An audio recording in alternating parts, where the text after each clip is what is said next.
reforma da Previdência, conquistar a aposentadoria ficou um pouco mais complicado e, por vezes, o recurso oriundo do INSS não é suficiente para garantir a tranquilidade financeira. Por isso é importante pensar no amanhã e planejar o momento da aposentadoria. Uma das alternativas é a previdência privada. No entanto, menos de 10% dos brasileiros contratam esse tipo de serviço. Para saber mais desse planejamento previdenciário, é que recebo aqui no Papo com Ela a consultora de negócios do Sicredi, Julie Mantuani. Julie, muito obrigada por aceitar o nosso convite para que a gente pudesse tirar as dúvidas, de quem está nos assistindo sobre previdência complementar. É um prazer recebê-la aqui no Papo. Eu que agradeço o convite, Michelle. É um prazer estar aqui com vocês, estar aqui no Papo com Ela e poder tirar um pouco dessas dúvidas referente à previdência complementar. A gente sabe que depois que houve todas as mudanças que foram impostas pela reforma da Previdência, se aposentar não ficou tão simples, E sempre se fala muito em planejamento previdenciário, o que a gente precisa observar nesse processo, e todos os especialistas que a gente escuta sempre citam a previdência privada como uma forma de você garantir uma certa tranquilidade financeira nesse momento em que você está saindo do mercado de trabalho, em que você já está deixando ali aquele ritmo frenético no mercado. Queria que você explicasse para a gente, Julie, qual é o momento ideal para a gente contratar uma previdência privada e o que precisa ser observado nesse caminho? Não existe um momento ideal. O momento ideal é o quanto antes, Eu brinco sempre assim. Dentro do Brasil, a gente tem os juros compostos. Então, quanto antes a gente começa o investimento, por mais tempo a gente sofre a cessão dos juros compostos e maior o nosso volume no momento da aposentadoria. Então, quanto antes, melhor. Mas o que a gente precisa observar sempre antes de a gente parar e começar a fazer essa parte do planejamento financeiro? A previdência complementar, ela vem como um complemento no planejamento financeiro de cada pessoa e de cada família. A gente sempre vai falar, para começar, pela reserva de emergência. Depois que tiver a reserva de emergência formada, ou ela já estiver quase formada, já estiver encaminhada, aí a gente entra com os outros pontos dos planejamentos financeiros. E um deles é a gente olhar a previdência complementar. Então a gente vai olhar como que é a renda hoje dessa pessoa, como que ela planeja se aposentar. A gente sabe que hoje o INSS ele trabalha no formato de repartição simples. Então, quem está contribuindo hoje para o INSS, ele está contribuindo para quem já está recebendo. Não é para o seu próprio benefício na sua aposentadoria. E a gente não sabe como vai estar a aposentadoria vinda das redes públicas quando for o nosso momento de aposentar. Na previdência privada, isso é o contrário. Eu guardo dinheiro para mim. Então, eu já sei que lá na frente eu tenho aquele recurso, eu posso contar com ele para me aposentar mais tranquila. Então, sempre quanto antes a gente começa, melhor. E analisar sempre o orçamento. Então, eu tenho que ver como está o meu orçamento hoje, entender o quanto eu consigo disponibilizar desse recurso de forma mensal, semestral, anual, para que lá na frente eu possa somente colher os frutos dessa aposentadoria.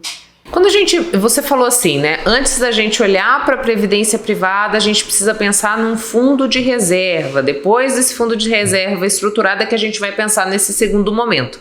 Esse fundo de reserva, o que seria, Julie? Explica pra gente. Bom, o brasileiro vive numa eterna emergência, Michelle? Acho que esse é o primeiro ponto. Mas sempre acontecem aqueles imprevistos no nosso dia a dia. Fura um pneu, o telefone quebra, acontece um acidente de carro, você vai ter que acionar o seguro. Então, você precisa ter um recurso guardado para esses momentos que a gente chama de emergência. Algo que não está previsto normalmente no nosso orçamento. Essa reserva de emergência, ela vai variar de pessoa para pessoa, de acordo com cada estilo de vida que a pessoa tem, de cada família e de cada renda. Então é sempre legal sentar com os consultores, conversar, entender para organizar o quanto que seria o volume ideal e qual a aplicação correta para essa reserva de emergência. Entendi. Uma dúvida que sempre paira por situações que a gente já viveu no país há muito tempo atrás, é assim, mas eu vou ter a garantia de que investindo na previdência privada esse dinheiro vai voltar para mim? Ele não pode se perder no caminho? Ele não pode ser pego de alguma forma pelo governo, por exemplo? Eu queria que você desmistificasse essa questão. Em hipótese alguma, a gente perde o recurso da previdência, A previdência, ela é um seguro que uma pessoa faz em nome dela, pré-planejamento lá na frente, que utiliza de meios de fundos de investimento para rentabilizar. Então, ela está toda regulamentada pela SUSEP, junto com o Conselho Monetário Nacional, e podem ficar super tranquilos, não há possibilidade, tá? Pelo menos com a legislação atual, não existe possibilidade de ter um confisco de recurso de previdência. E como eu disse, você está guardando um dinheiro para você. Né? Então, o seu dinheiro você vai estar guardando, você consegue acompanhar como que está o crescimento, consegue alterar de fundo para aproveitar os ciclos de mercado. Agora a renda variável vai ser melhor, eu tenho um longo prazo ainda, né? Vou demorar muito tempo para precisar desse recurso, posso arriscar um pouquinho com ele, então eu posso mudar para um fundo de renda variável. Ou não, a Selic está super alta, então a renda fixa está super ok, não preciso correr risco nenhum, vou mudar para um fundo de renda fixa.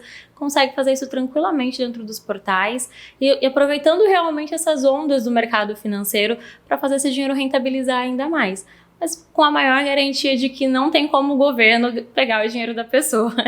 Quando eu te questiono qual seria o momento mais apropriado, é porque, por exemplo, a gente vê pessoas chegando nos 60, 65 anos, e aí que elas começam a ver a urgência daquele recurso, não tiveram um planejamento para poder chegar de forma tranquila nesse momento, e aí ficam naquela dúvida, será que vale a pena nesse momento fazer uma previdência privada? Ou no meu caso já não é mais tão interessante porque eu não vou ter como contar com um período maior para que esses juros trabalhem ao meu favor? É isso mesmo, Júlia? Ou ainda vale a pena nesse momento também pensar na previdência? Ainda vale a pena pensar. A previdência, além de ser algo que a gente monta para o período de aposentadoria, ela também é um excelente instrumento de transmissão de patrimônio. Então, muitas pessoas fazem a previdência quando já estão com uma idade mais avançada para poder auxiliar na transmissão de patrimônio para os seus beneficiários legais, que são seus filhos, sua esposa, seus netos. Né? Como ela é um seguro, ela acaba auxiliando nessa parte de não passar por um inventário para ser distribuída. Então, para auxiliar a família nesse período de inventário, muitas famílias já utilizam do processo de previdência complementar para essa transmissão de patrimônio. Fora o fato de que a gente não sabe como que estaremos quando chegarmos numa idade maior, além dos 60 anos, né? Quando eu chegar nos meus 90 anos, como que eu vou estar? Cada vez mais a gente vive muito mais. A tendência do ser humano é passar a partir de agora dos 100 anos, né? Então, como que eu estarei quando eu chegar próximo aos meus 100 anos? Eu vou estar com todos os meus meios cognitivos bons a ponto de eu conseguir todo mês entender e cuidar sozinho do meu dinheiro? Ou eu prefiro que alguém faça essa gestão do meu patrimônio e eu receba o dinheiro de forma mensal para que eu possa me sobreviver e ter ali o meu sustento? Então, é sempre uma questão de entender o quanto que a gente ainda pode ter de vida. A gente chama de sobrevida, mas não é chamando de pouco, não, é muita coisa. Cada vez mais o ser humano tem vivido muitos anos. E isso a gente vê pelos nossos avós também, né? Graças a Deus. E para ter uma qualidade de vida também, né? Porque você chegar também nessa idade, é claro que a sua capacidade de estar inserido no mercado de trabalho, ela diminui porque aparecem limitações e você ainda ter que passar por uma dificuldade financeira nesse momento torna tudo muito mais complicado, né? Exatamente. E hoje o INSS, que é o principal provedor de previdência, né, social do país, ele tem um limite também de receita mensal, que está em torno dos R$7.000. Uma pessoa que ganha mais de R$7.000 já sabe que ela vai ter essa quebra de recurso, ela não vai receber além disso. Um servidor público, ele sempre perde pelo menos 30%, 40% do salário no momento de aposentadoria. Então, por mais que seja, eu sou concursado, ou não, eu já contribuo com o INSS há muito tempo, ainda assim a gente pode ter uma perda de receita muito grande. E entender o quanto que vai ser essa perda de receita, ou estimar pelo menos, para que a gente se programe, chegue lá na frente e seja mais tranquilo, vai trazer uma vida muito melhor na aposentadoria, né, Michele? E que dizem muito no passado, quer dizer, diziam muito no passado, que a gente gastava menos na aposentadoria, agora já foi provado que é o contrário, a gente quer aproveitar mais a vida, quer viajar, quer conhecer os lugares, quer comer em lugares melhores, quer realmente aproveitar e desfrutar um pouco mais e acaba tendo um custo maior também em relação à vida que tinha anteriormente. Já está chegando o momento da gente fazer o nosso imposto de renda. Quando eu opto pela previdência privada, ela deve ser declarada no imposto, Julie? Como que funciona? Sim, a previdência complementar ela deve ser declarada. Nós temos hoje 2 formatos de previdência dentro do Brasil. Vou falar um pouquinho técnico agora, que é a VGBL, Vida Gerador de Benefício Livre, e a PGBL, que é o Plano Gerador de Benefício Livre. Na PGBL, inclusive, a gente pode ter dedução fiscal durante o ano de aporte. O que isso quer dizer? Né? Traduza! Vamos traduzir um pouquinho. Ela me dá a liberdade de diminuir a minha base de saldo para imposto de renda, até 12%. Exemplo, se eu tenho ali uma renda de R$100 mil para ser tributada no ano, até R$12 mil eu posso compensar com previdência complementar. E no lugar de R$100 mil a base de imposto, ela passa para 88 e depois vem as demais deduções do imposto de renda. Isso ajuda você a ter um benefício fiscal no momento que você está guardando dinheiro para sua previdência privada. Entendi. Existe um valor mínimo que a gente deve começar investindo para pensar nesses juros que vai trabalhar pela gente? Ou isso vai depender mesmo da realidade financeira de cada pessoa e família? Michele, dentro do Sicredi, a previdência que nós temos complementar, a partir de R$50 por mês você já pode contratar a sua previdência complementar. Então, é algo muito tranquilo, não precisa ser uma pessoa multimilionária, muito rica para poder ter acesso ao produto. É realmente algo que você vai planejando, né? E uma coisa que é muito legal, que eu sempre trago da previdência, é que a gente não precisa esperar chegar nos 65 anos para se aposentar. Eu posso entrar em benefício no momento em que eu tiver interesse. Eu posso entrar de forma vitalícia, que é eu receber até o meu falecimento. Eu posso entrar por um período pré-determinado. Então, muita gente faz previdência pensando em fazer um mochilão, pensando em fazer um intercâmbio para a faculdade dos filhos. Chega naquele período, entra em benefício, recebe por aquele tempo determinado e tem aquele auxílio todo mês ali de recurso para conseguir fazer tudo que tem vontade. Quero ter um ano sabático. Planeja a previdência. Planeja a previdência que ela vai te ajudar. Maravilha. Então quer dizer que a gente tem vários formatos de previdência disponíveis e isso eu consigo contratar nas agências? Consegue contratar nas agências, inclusive pelo portal do associado do Sicredi, consegue contratar ali mesmo, online. Nem tem a necessidade na agência, olha que coisa boa. E me diz uma coisa, Julie, a gente está falando de todos esses benefícios e possibilidades de planejamento e a gente sabe que é o perfil do brasileiro ainda essa falta de planejar, né? A gente deixa tudo para cima da hora. Quando a gente olha para a contratação da previdência privada, essa é uma realidade que se concretiza, as pessoas elas ainda não se preocuparam em buscar esse serviço para garantir esse tipo de tranquilidade? Michele, o mercado tem mudado muito em relação a isso, né? Até um tempo atrás a gente tinha uma procura muito menor na previdência privada. Era mais quando a gente ia falar de transmissão de patrimônio, de grandes fortunas, grandes empresários, que a gente ia entrar com a previdência. De alguns anos para cá, a gente já tem visto todos esses movimentos em relação às reformas previdenciárias, ao INSS, e o mercado já sabia que não era um produto somente para um público alta renda, mas cada vez mais a gente tem falado com o público mais jovem, o público mais jovem tem aderido à previdência complementar. Hoje, dentro do Brasil, a gente tem um mercado de mais de R$1 trilhão em previdência. Então, não é um mercado pequeno, é um mercado gigante, né, dentro do sistema brasileiro de investimentos, e cada vez cresce mais. A gente espera que a população cresça muito mais nessa parte de previdência complementar. Em outros países já é muito mais comum cada um ter a sua própria reserva de previdência, mas a gente está caminhando. A parte da educação financeira a gente caminha, né, no Brasil não a passos tão largos quanto a gente precisaria. E com isso eu fico muito feliz em dizer que dentro do Sicredi a gente tem muitos programas de educação financeira que vêm para auxiliar também nesse planejamento, nessa educação tanto das crianças quanto dos adultos, para que a gente consiga colaborar com a comunidade nessa parte também.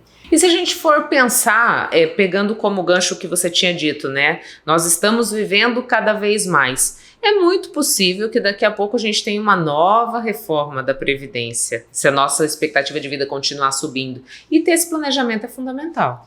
E teremos. Teremos, Michele. Não posso dizer uma data, né? Nem como que vai ser.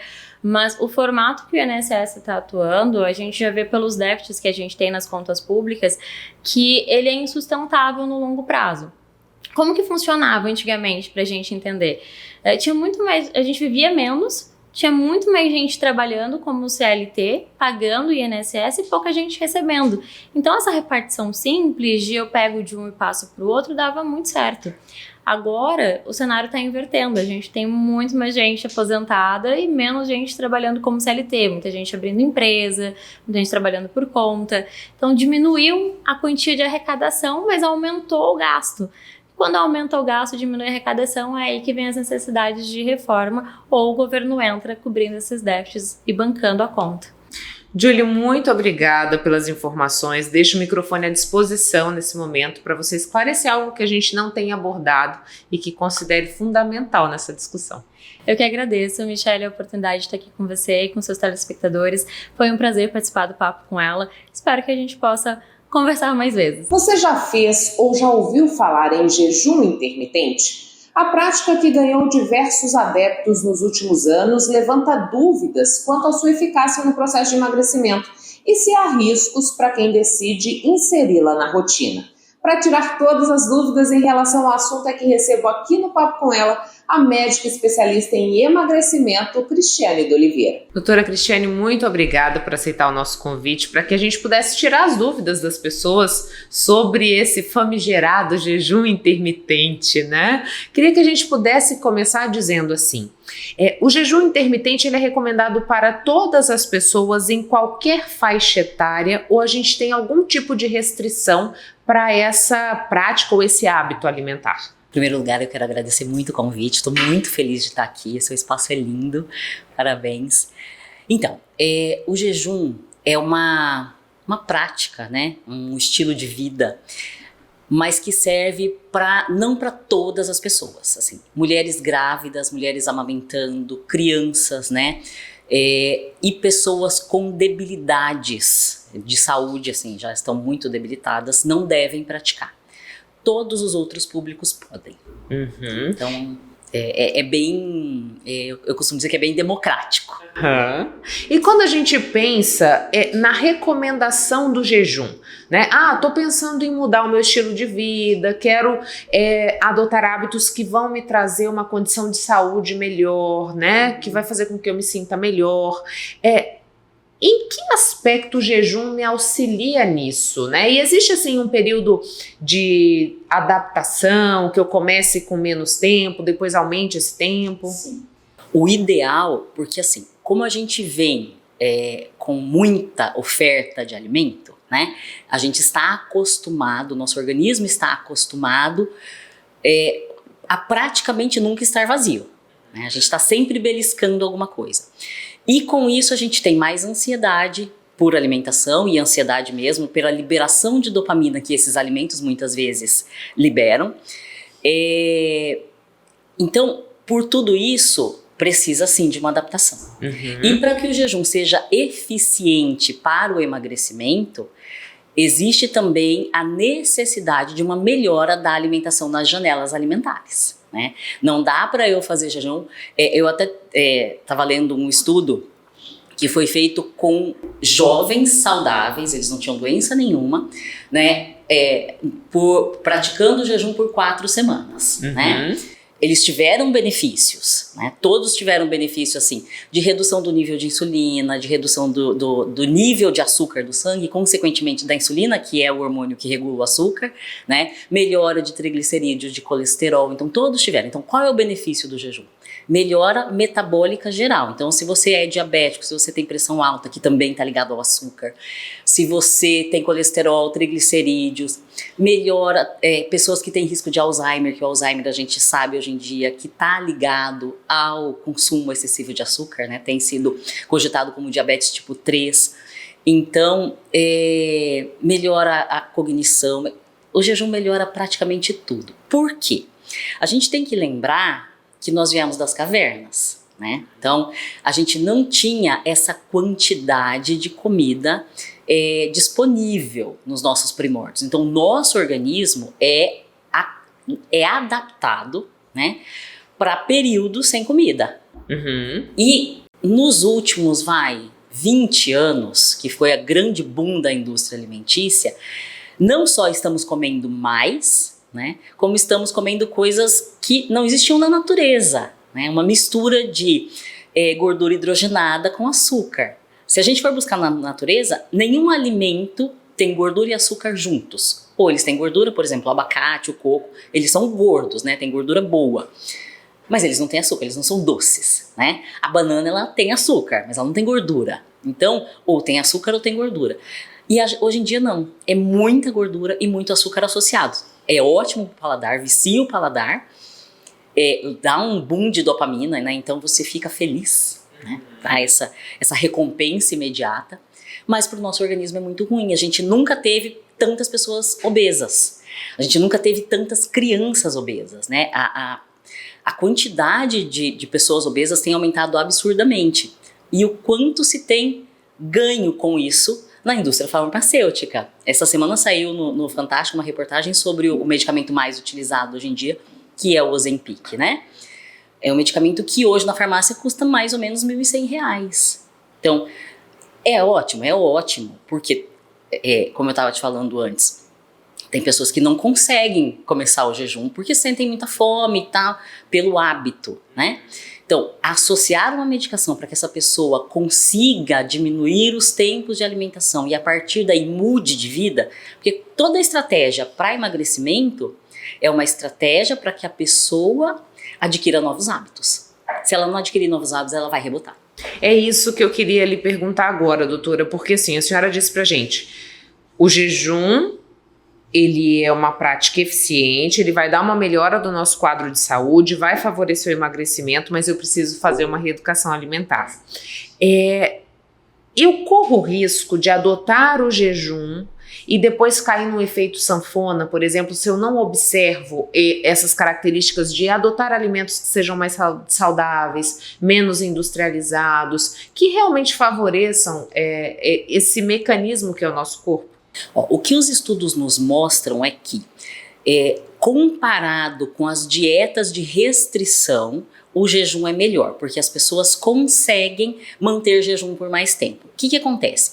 O nosso cérebro, ele gosta de ter recompensa, né? Então, se eu falar assim, eu vou ficar de jejum 18 horas e depois das 18 horas eu vou comer um belo prato de comida, o meu cérebro fica bem com isso, porque ele tem a recompensa da comida depois. Agora, eu vou fazer restrição alimentar pro resto da minha vida, é uma coisa que o cérebro ele não gosta muito. Então, o que os estudos mostram é isso. Mas é claro que se a pessoa pratica o jejum por um tempo, ela para de praticar e ela volta para a alimentação desregrada, para muita bebida, vai voltar. Não tem como. Essas janelas de jejum, elas me permitem consumir alguma coisa ou é restrição absoluta de ingestão e de alimentos de forma geral? A gente tem no jejum janelas, que a gente chama de janela de jejum e janela alimentar, né? Na janela de jejum, durante o período do jejum, você pode consumir água, chá e café, tá? Sem açúcar e sem adoçante. Mas por que sem adoçante se não tem caloria? Porque o adoçante, pelo sabor doce, ele dá como se fosse uma bugada mesmo no nosso sistema de recompensa do cérebro. E dá muita vontade de comer doce, tá? Porque você tem o sabor adocicado e não vem a caloria. Então o cérebro, ele busca um doce. É como se ele cobrasse, né? É como se ele cobrasse. Então você pode entrar no modo de compulsão. Então, por isso não adoçante. É chá, café sem açúcar e sem adoçante e água, pelo menos 40 ml por quilo de peso. Pra gente hidratar bem o organismo, né? É importante. Quais são essas janelas que a gente tem de período? Porque a senhora disse assim, sim, a gente vai precisar de um período de adaptação, né? Então o ideal é que eu comece como e qual é uma meta, digamos assim, a ser atingida, né? Nessa proposta que tem o jejum intermitente. Eu gosto de começar com 12 horas, porque a gente sempre usa o período noturno, né? Pela facilidade de eu já estar ali 7, 8 horas dormindo, que já é um jejum natural que a gente faz todos os dias, né? Então, basta eu puxar meu jantar para 6 da tarde ou 7, que eu posso me alimentar de novo às 6 da manhã ou às 7 da manhã. Então, é uma janela bem interessante. Posso fazer durante o dia, né? Jantar, tomar café da manhã e fazer. Pode, não tem problema nenhum. Mas aproveitar esse período que já é um jejum natural, eu acho bem interessante, especialmente para quem está começando. E o que os estudos mostram como ideal é jejum a partir de 16 horas. 16, 18, 20 horas a gente tem os maiores benefícios metabólicos. A partir de 24 horas, a gente começa a ter alguns benefícios melhores para o metabolismo também, mas não é tão interessante assim, porque pode travar, especialmente as pessoas que estão acima do peso, jejuns muito prolongados, o organismo pode entender que está faltando e travar o metabolismo. Então, qual é o interessante do jejum? É a gente fazer janelas de 16, 18, no máximo 20 horas, 2 vezes por semana, 2 a 3 vezes por semana. Não precisa ser todos os dias. Não precisa. E na verdade não deve. Porque se você entra todos os dias, especialmente se você quer emagrecer, você entra todos os dias, vai travar seu metabolismo. Entendi. O corpo entra num sistema de vou preservar para não faltar. Tá faltando. Exatamente.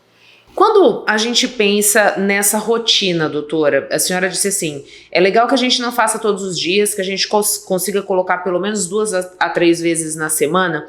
Isso tem um tempo que eu devo fazer? Ou eu digo assim, posso adotar esse regime de jejum para o resto da minha vida, por exemplo? Pode. Não tem Não tem problema. Uhum. Eu pratico jejum todos os sábados, né? Eu pratico uma vez por semana, 18, 20, já fiz 24, mas mais para saber como é que é. Mas o que eu mais pratico é 18 a 20 horas. E a pessoa que quer manter o peso é uma estratégia excelente. Porque depois que você chega na sua meta, você pode ser um pouco mais liberal, né? O mais interessante do jejum é isso, assim, você faz a sua janela de jejum. No período de alimentação, você pode ser liberal com alguns alimentos. Você pode, eventualmente tomar uma bebida alcoólica, eventualmente tomar um doce. É claro que não todos os dias, né? Porque assim, é exceção, não é regra. Mas você pode. Então, eu pratico jejum no sábado, aí no sábado à noite eu saio para jantar, eu tomo um vinho, entendeu? O resto da semana não, o resto da semana é mais regrado, a alimentação mais saudável, né? Mas é permitido, o jejum te permite isso, depois que você já atingiu, né? Porque lembrando que assim, se eu consumir uma bebida alcoólica, por exemplo, uma bebida alcoólica é muito inflamatória, além de muito calórica, né? Então se eu tô pretendendo emagrecer e vou consumir uma bebida alcoólica, eu tô ingerindo caloria a mais, meu organismo não vai perder isso. Então, eu costumo falar para os pacientes, 4 meses. 4 meses sem refrigerante, né? Sem doce, para depois a gente colher os frutos. Eu ia perguntar, nessa questão, a senhora citou diabéticos, hipertensos, que a gente vai ter um ganho nesses quadros com o jejum. É quanto tempo para a gente verificar isso? 4 meses também ou é antes? Não, tem estudos que mostram com 4 semanas. 1 mês, então, que a gente Um mês adote. a gente já começa a ver redução do nível de insulina, né? Que é um marcador mais precoce do diabetes tipo 2. Porque o nosso organismo tem muita reserva, né? Deus foi muito bom com a gente, deu tudo em excesso, então a gente tem reserva. E aí, o que o organismo faz? Antes de subir a taxa de açúcar, né? Quando você vai medir lá a taxa de açúcar no sangue, primeiro ele começa a lançar mais insulina e vai lançando mais insulina para manter essa taxa, até que ele não aguenta mais, ou que o organismo comece a ficar resistente a essa insulina, né? Aí a gente tem níveis de insulina alto e aí começa a ter a glicemia mais alta, né? Então quando a gente começa a ver a prática do jejum, o primeiro reflexo é no nível de insulina. É o nível de insulina baixar.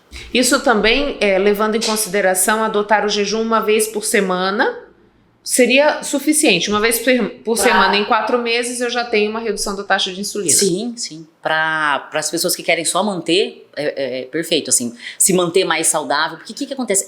O jejum, ele inclusive é bom para evitar câncer. Por quê? A gente tem no nosso sistema imunológico células próprias para combater células erradas, né? Para combater células que sofrem mutação. que ela sempre acontece, uma mutação sempre acontece, né? Acontece que essas células, elas estão ocupadas cuidando da inflamação que a gente faz pela alimentação. Se a gente entra em jejum, libera essas células, elas conseguem pegar essas células que estão soltas, defeituosas ali. Exatamente. Então, inclusive para o combate, né, a prevenção do câncer, e também para quem está com câncer em tratamento, também é apropriado. Por quê? O câncer, como é uma doença em que existe muita multiplicação de células, é uma multiplicação exagerada e aberrante, toda multiplicação precisa de glicose. Se eu diminuo a quantidade de glicose, se eu mudei a minha fonte de energia para ácido graxo, eu não alimento essa célula. Eu alimento a minha célula de sobrevivência, né? Mas não essa célula. Então, até para o tratamento do câncer, o jejum é eficiente. É uma ferramenta maravilhosa. Doutora, quais seriam os alimentos ideais para consumir depois de uma janela em jejum, né? O momento que eu tenho ali para fazer a minha alimentação. O que seria legal eu introduzir nesse período de alimentação? Ou existem assim alimentos que sejam mais recomendáveis nesse momento para auxiliar nesse processo mesmo? O que a gente fala é que como você deixou o seu organismo em silêncio, né? O intestino está em silêncio, o estômago e tal. Qualquer alimento que você colocar pode subir muito o nível de açúcar e, consequentemente, de insulina. Então, o que é o ideal? Ali, a primeira refeição, né, ser mais de proteínas e gorduras do que de carboidrato. Se você for ingerir carboidrato nessa primeira refeição, o ideal é que ele entre por último na sequência de alimentos e em menor quantidade. A partir da segunda refeição, tá liberado. Pode comer do jeito que você gosta, né? Vamos dizer que você gosta de misturar ali o arroz, o feijão, a carne, tudo juntinho. Pode comer dessa forma. Como que eu gosto de fazer na minha prática? Eu gosto de comer 2 a 3 ovos para sair do jejum e depois eu vou jantar. Entendeu? Então, assim, eu já dei aquele primeiro start, meu organismo já não tá louco por açúcar, né? Louco por glicose. Já tá tranquilo, e aí eu posso me alimentar, que eu não vou ter esse pico de glicemia tão importante. A gente sempre que vai, por exemplo, fazer um acompanhamento com um nutricionista e tudo mais, vem aquela prescrição que a gente precisa se alimentar de 3 em 3 horas, né? E a prática do jejum, ela desconstrói isso. Acho que por isso também que a gente vive tanta dúvida, né, quanto ao jejum. O que a senhora poderia falar pra gente a respeito disso? Eu vou te falar o que eu conversei com uma nutricionista que trabalha junto comigo, tá? Por que é que eles prescrevem de 3 em 3 horas? Porque a maioria das pessoas está acostumada a beliscar sempre. Então, a primeira coisa que o nutricionista faz, ele vai identificar o seu padrão de alimentação e vai fazer você ter regra. Você aprender a comer nos horários certos. Cria uma rotina, Uma né? rotina alimentar. É a primeira coisa. Depois, ele vai tirando. E você vai ficar com as 3 refeições principais. Entendeu? É só por isso. Porque tem pessoas que não conseguem. Se eu falar pra você assim, você vai comer café da manhã, almoço e janta, nessa quantidade, a pessoa fala, não consigo. É mais da mente, né? Da mente. Inclusive, tem estudos que mostram, a gente tem um hormônio, que é a grelina, é o hormônio que sinaliza a fome. Tá? É um hormônio liberado no estômago, quando ele está vazio, e sinaliza a fome. Tem estudo mostrando que a grelina ela é muito mais liberada nos horários em que a pessoa é acostumada a comer do que realmente por fome. Né? Então é muito hábito. A nossa vida é de hábitos. Então, se a gente começa a se habituar, consegue fazer. Doutora, a senhora falou sobre a questão da saúde, do emagrecimento, da manutenção da saúde desse corpo. Muito se fala que o jejum também é um aliado muito eficaz no que diz respeito ao anti-envelhecimento, né? Ou, pelo menos, da gente evitar esse envelhecimento precoce. Também é por conta dessa atuação nas células que estão descompassadas? Exatamente. O que acontece? O nosso organismo funciona com inflamação e desinflamação. É o normal, tá? Que é aquela...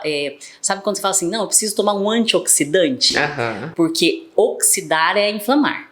Então, o organismo faz isso. E aí, isso tem que estar em equilíbrio. Eu não posso nem oxidar demais, nem antioxidar demais. Tem que estar equilibrado. E o jejum ajuda a manter esse equilíbrio. Porque quando a gente está consumindo muito alimento, a gente está oxidando demais. E muitas vezes oxida com coisas que não são nutritivas, né? Eu não tenho vitaminas, minerais em quantidades adequadas para o que eu preciso, porque a gente tem mais atualmente alimentos, né, que não são alimentos, e eu crio muita oxidação. Então a oxidação envelhece a célula. Então, por conta disso, a prática do jejum vai me manter mais jovem por mais tempo. Doutora, eu gostaria de agradecer as informações, deixar o microfone à disposição caso a gente não tenha abordado algum aspecto do jejum intermitente que a senhora considere importante, fundamental para quem está nos assistindo, para que possa dizer agora. Bom, o jejum é uma prática, como eu costumo falar, muito democrática, né? Praticamente todo mundo pode praticar, é super barata, né? O que eu preciso para praticar o jejum? Eu preciso decidir que eu quero. E aí eu começo a estratégia, né? Começo com 12 horas e vou aumentando. O que é importante? A alimentação antes do jejum e a alimentação depois do jejum.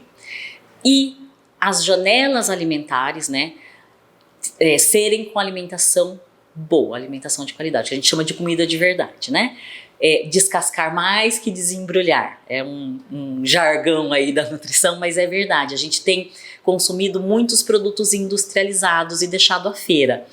Então, para praticar o jejum, basta que a pessoa queira e inicie e não pare, porque é igual guardar dinheiro, é igual fazer exercício físico, tudo é prática, tudo a gente consegue com treino. Se é hábito, a gente pode se adequar, né? Exatamente, a gente consegue. Muito obrigada, doutora. Imagina, obrigada a você. Construir uma imagem alinhada aos seus propósitos exige atenção a vários aspectos. As cores utilizadas, as roupas escolhidas, o corte de cabelo e a maquiagem contam nesse processo. Mas, sobretudo, saber a sua essência é que fará todo o diferencial nessa construção. Não vale a pena seguir tendência, a proposta deve conversar com aquilo que lhe atende. Pensando nisso, é que a visagista Carol Bispo agregou a consultoria de imagem ao seu portfólio e passou a executar a engenharia da beleza. Depois de uma longa caminhada entendendo os anseios de suas clientes, Carol Bispo se aprofundou ainda mais nos pilares fundamentais para a estruturação de uma imagem coerente com os objetivos traçados. Unindo vários saberes, surge a engenharia da beleza. A engenharia da beleza nasceu através de vários saberes científicos. Então temos aí teorias de Hipócrates, que são os temperamentos, Carl Jung, que são os arquétipos, neurociência e psicologia. No início, com o meu trabalho com visagismo, eu foquei mais nessa parte da construção do corte, mas sempre trabalhando a essência do indivíduo. Então, através dessa análise, trabalha um profundo processo de autoconhecimento e os arquétipos que serão trabalhados. Lembrando que tudo isso afeta o comportamento do indivíduo. Então, por isso que é essencial o processo do autoconhecimento e saber o que isso vai provocar. Do visagismo, Carol partiu para o curso de psicologia e, mais recentemente, tornou-se consultora de imagem. Agregar esses conhecimentos foi uma necessidade vivenciada no dia a dia dos atendimentos, uma vez que percebeu que aquilo que era construído no corte e na coloração do cabelo, por vezes, se perdia. A pergunta, o que você deseja expressar através da imagem? Esse é o alicerce da construção da imagem. E através disso, personaliza a imagem. Então eu apresentava o projeto da construção da imagem, considerando que a sede da nossa identidade visual é o rosto, 70%. Então eu trabalhava esses 70%. Outros 30% precisa de uma equipe para poder fazer essa construção completa. Só que quando chega nas mãos de um profissional que não tem esse conhecimento de saber a essência da pessoa, acaba que segue padrões. E aí tudo que é conversado, planejado ali inicialmente, estava se perdendo. Então, essa construção ela ficava comprometida, consequentemente afetando o comportamento e, consequentemente, o meu trabalho se perdendo. Então, a engenharia da beleza é uma hierarquia. É preciso entender o que está ali no projeto, o que será construído e cada um contribuir, mas com foco principal no ser. Quem é você? Qual que é a sua essência? O projeto que foi pensado inicialmente, então ele precisa ter início, meio e fim. E que nós não temos fim, né? Porque o indivíduo ele passa constantemente por um processo de mudança. Mas a partir do momento que você sabe quem é você, aí é você que toma a direção.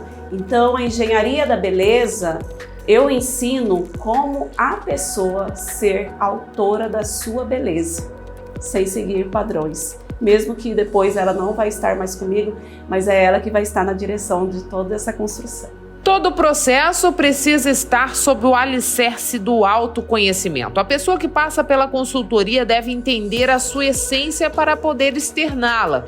É isso que torna a mensagem eficaz. E através disso, trazer na comunicação visual essa intenção da pessoa. Porque o que está acontecendo muito hoje? Eu vou buscar uma consultora, ela tem domínio sobre estética e harmonia, é importante, mas não basta você entrar só com essa estética e harmonia e no final não fazer sentido. Que entra muito essa questão, a pessoa gostou do corte de cabelo, ai, todo mundo elogiou, quem que não gosta de elogio? Uau! Mas ela olha no espelho e fala, nossa, ainda não é isso que eu quero. Por quê? Exatamente, porque o arquétipo afeta a nossa emoção. Isso já está comprovado cientificamente. Então, se eu quero passar força, empoderamento, e estou vestindo elementos de uma beleza toda delicada, meiga, que é linda, todos podem elogiar, mas você ainda não vai se reconhecer na frente do espelho. Alinhar a imagem aos propósitos facilita no processo de alcançar os objetivos estabelecidos. Já ouviu aquele velho jargão de que a primeira imagem é a que fica? Pois é, ele é real. Já está comprovado cientificamente que o nosso cérebro ele faz uma leitura muito rápida, que é 3 segundos. É muito rápido, gostei, não gostei. Por isso que a imagem bonita, ela é sempre agradável. Mas ela não é a principal, ela é a que abre as portas e depois você tem que sustentar tudo isso, tá? Então, o importante é o quê? A pergunta que eu coloquei lá, que é o fundamento de toda essa construção. O que você deseja expressar através da sua imagem? Aí ela vai falar, eu quero delicadeza, é um pedido dela e eu amo ser criativa. Eu, como consultora, né, de imagem e engenheira da beleza, tá? Eu não posso trazer o meu estilo do meu cabelo, de cor de cabelo, para essa pessoa que deseja delicadeza, porque aqui tem criatividade e força. Então é fundamental essa pergunta, que é onde está essa outra versão, a primeira impressão é que fica aliado, né? Com o que você deseja expressar. Por quê? Essa pessoa ela vai se posicionar e na hora que os resultados começarem a chegar, ela fala, nossa, tá acontecendo. E através disso vai gerando segurança no indivíduo. Segurança, autoestima e, consequentemente, ela consegue se posicionar diante da sociedade. Para que a engenharia da beleza funcione, ela precisa seguir um tripé: autoestima, autoconhecimento e autonomia. Se algum desses ingredientes não estiverem na fórmula, sustentar a imagem será um peso. Por isso, a recomendação é não seguir padrões impostos socialmente. Não basta você ter uma beleza empoderada se essa beleza ela não está sendo funcional para você. Então é essencial eu saber o estilo de vida dessa pessoa, o temperamento dela, conscientizá-la e aí sim vamos pensar na funcionalidade. A busca da engenharia, da beleza, é com foco principal no indivíduo. Então, antes eu trabalhava 70%, que era aqui, que é onde nós concentramos os nossos olhos na comunicação visual. Outros 30% está daqui para baixo. E hoje estou trabalhando com toda essa construção da engenharia da imagem, que é cabelo e vestimentas, um todo da pessoa. O prédio da Secretaria Adjunta de Turismo de Mato Grosso, no Centro Histórico de Cuiabá, abriga a Casa Tour, estrutura que estava fechada e foi reaberta ao público. Além do centro de atendimento ao turista, o espaço foi pensado para fomentar a exposição e comercialização do artesanato mato-grossense. Com o intuito de deixar o turismo de portas abertas para receber aqueles que querem conhecer as belezas e os atrativos turísticos do estado de Mato Grosso, o prédio da Secretaria Adjunta de Turismo, no Centro Histórico de Cuiabá, abriga a Casa Tour. O local conta com exposições, comercializações de artesanatos mato-grossenses, artes, centro de atendimento ao turista e atendimentos do Cadastur. Nós estamos num casarão no centro da cidade, no coração da cidade. É um casarão datado de 1777.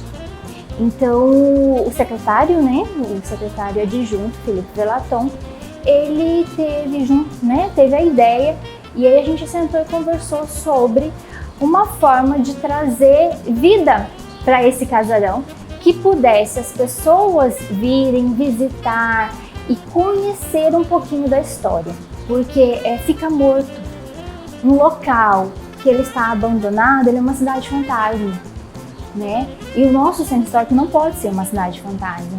Ele tem história, tem casarões belíssimos, tem uma estrutura que dá para ser revitalizada, né? A gente tem todo um contexto. Aqui a gente está perto de tudo, né? Então assim, quem quer sair daqui interna, né? Ninguém quer, porque a gente está perto de tudo. A Casa Tour funciona em um prédio erguido em 1777 e foi tomado como patrimônio histórico. A arquitetura do local é um testemunho vivo da história cuiabana. Porque nós estamos falando de um casarão do século XVIII, que está com a estrutura impecável, se a gente for falar, né, em questão de idade dessa casa. Nós passamos por alguns reparos recentes, então assim, a casa ela é adaptada para uma instituição pública, então assim, tem alguns elementos que a gente não consegue, né, fugir deles, que a gente precisou adaptar, mas a estrutura da casa em si, ela permanece a mesma. Então nós temos toda a parte estrutural da casa, portas, ferragens, tudo original da época.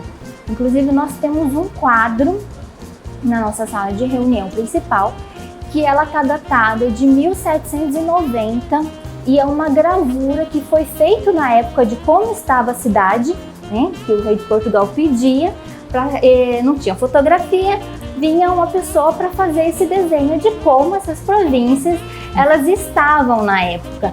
Então essa tela ela é uma gravura de 1790 que o proprietário da casa conseguiu reaver essa gravura, né, que ela estava em exposição no museu em Portugal. Ele conseguiu reaver essa gravura, e nós temos ela hoje aqui na secretaria, e nessa gravura já consta o casarão construído. A casa é um ponto de atendimento não só para o turista, mas também para os mato-grossenses. Este casarão histórico, com mais de 200 anos, preserva a história do estado e toda a sua trajetória cultural, que deve ser conhecida não só para quem visita a cidade, mas também para quem mora aqui. É um espaço que ele é aberto para todas as pessoas, ele não está só para o turista, ele não está só para aqueles que precisam, né, que vivem do turismo, do trade, mas para todo aquele que queira conhecer, que queira saber um pouquinho da nossa história, saber como que funciona a casa.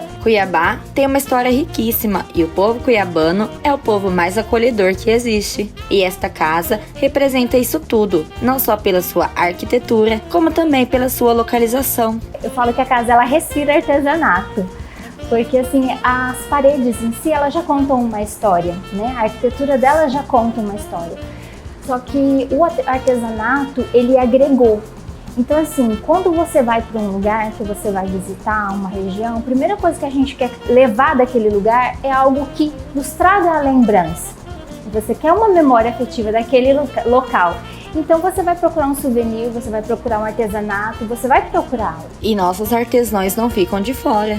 O espaço cultural, além de garantir a manutenção cultural regional, fortalece a comercialização dos produtos. Tem peças assim que são tão ricas em esculturas que nós temos artesão que está exportando peças já, tipo assim, que retrata as nossas onças, retrata os nossos indígenas, retrata um povo, retrata vivenciando o dia a dia. A Casa Tour é aberta de segunda a sexta-feira, das 8 às 6, e além de funcionar como ponto central turístico, oferece também um suporte de informações para atração. Capivara, estrela, borboleta, coração são algumas das formas que o casal Catiúcia e Eudes adotaram para fazer pastéis. A inovação no negócio transformou os produtos em uma verdadeira atração turística. Que as capivaras fazem sucesso aqui na capital, a gente já sabe, mas esse simpático animal da fauna brasileira inspirou os empreendedores Catiúcia Terezinha e seu esposo Eudes a salvar o negócio de família e transformar seus pastéis em atração turística. Nomeados de Capistel, o pastel feito em formato de capivara tem viralizado na internet. Contudo, os empreendedores que já comercializavam o produto há anos contam que essa nova receita cresceu, se popularizou e tem gerado público cativo. Meu pai trabalha com pastelaria tem mais de 40 anos, né? E a gente trabalhava em eventos e essa ideia surgiu muito tempo atrás fazendo um pastelzão grande. Pessoas tinham aqueles pastéis tradicionais e a gente começou a inovar fazendo um pastelão mesmo. Hoje já teve muitas pessoas que já fez algo pastel de 1 metro, de 2, um negócio bem diferente, mas como ele foi o pioneiro, ainda mais aqui no Mato Grosso, ele fazia pastel de Bob Esponja. Fazia um pastelão grandão, fazia um recorte nos olhos e uns dentinhos. E foi indo na pandemia que criou-se a necessidade de algo diferente. A gente trouxe esses pastéis divertidos com mais esses recortes, esses desenhos. Várias clientes nossas, muitas crianças também, que vêm e pedem aquilo repetidamente. Depois de inovarem a tradicional receita do pastel, hoje, com a popularização do alimento, outros formatos dividem espaço com as capivaras. E a produção também podem se basear em temporadas, podendo contar com artes em formatos de coração, árvores de Natal, desenhos animados e entre outros. Temos pastéis de peixe, de Mickey, de Bob Esponja. No Natal a gente até fez uns pastéis de árvore de Natal, ficou muito legal. O pessoal gostou muito lá na arena. E tem capivara, tem de peixe, tem bastante desenho aí, bem legal. O coração também tem as crianças que gostam muito mesmo. E você, que gostou da ideia e quer experimentar um formato diferenciado de pastel, podem ir até o Que Gostoso Stand Park. O Papo com Ela chegou ao fim. Eu agradeço a você que ficou comigo até este momento e é sempre uma honra poder contar com a sua companhia. Posso fazer um pedido? Então bora lá! Siga o Papo com Ela no Instagram, no Facebook e se inscreva no nosso canal no YouTube. Lembrando que você pode sempre nos ajudar a fazer o papo mandando a sua sugestão de entrevista ou reportagem.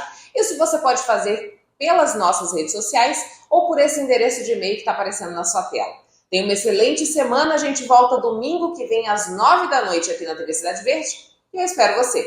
Um beijo e até lá!